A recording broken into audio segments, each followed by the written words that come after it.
মহিলা সমর্থকদের মারধরের অভিযোগ বিজেপির বিরুদ্ধে কুলতলির 144 নম্বর বুথের ঘটনা।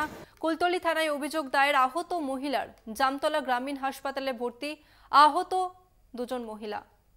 আপনাদের আরো একবার জানিয়ে রাখবো, তৃণমূলের মহিলা সমর্থকদের মারধরের অভিযোগ। ইতিমধ্যে এই ঘটনায় দুজন মহিলা আহত হয়েছে।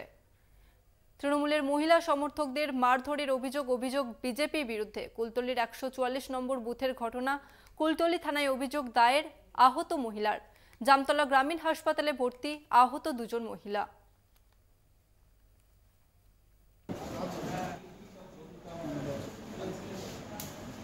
তৃণমূলের মহিলা সমর্থকদের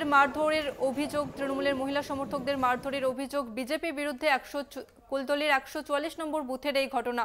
প্রতিনিধি রাজু দাস আমাদের সঙ্গে রয়েছে। রাজু, কি অভিযোগ উঠে আসছে সামনে?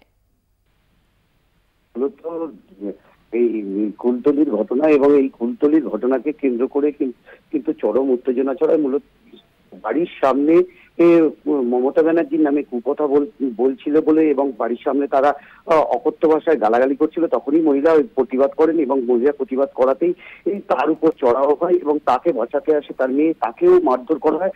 আশঙ্কাজনক অবস্থায় জামতলা হাসপাতালে ভর্তি করা হয়। এই ঘটনার পরে কুলতলি থানার পুলিশ সেখানে কিন্তু পৌঁছে যায় এবং কুলতলি থানার পুলিশ পৌঁছে যাওয়ার পরেই সেই দুষ্কৃতীরা, তাদের বিরুদ্ধে অভিযোগ বিজেপি আশ্রিত দুষ্কৃতীরা এই হামলা চালিয়েছে, তাদের খোঁজে তল্লাশি চালাচ্ছে। এই ঘটনার পর থেকে কিন্তু এলাকায় চরম উত্তেজনার সৃষ্টি হয়। অর্থাৎ মুখ্যমন্ত্রীর বিরুদ্ধে কুরুচিকর মন্তব্যের জেরেই তাদের মারধর করা হয়েছে বলে মনে করা হচ্ছে। ধন্যবাদ তোমাকে রাজু।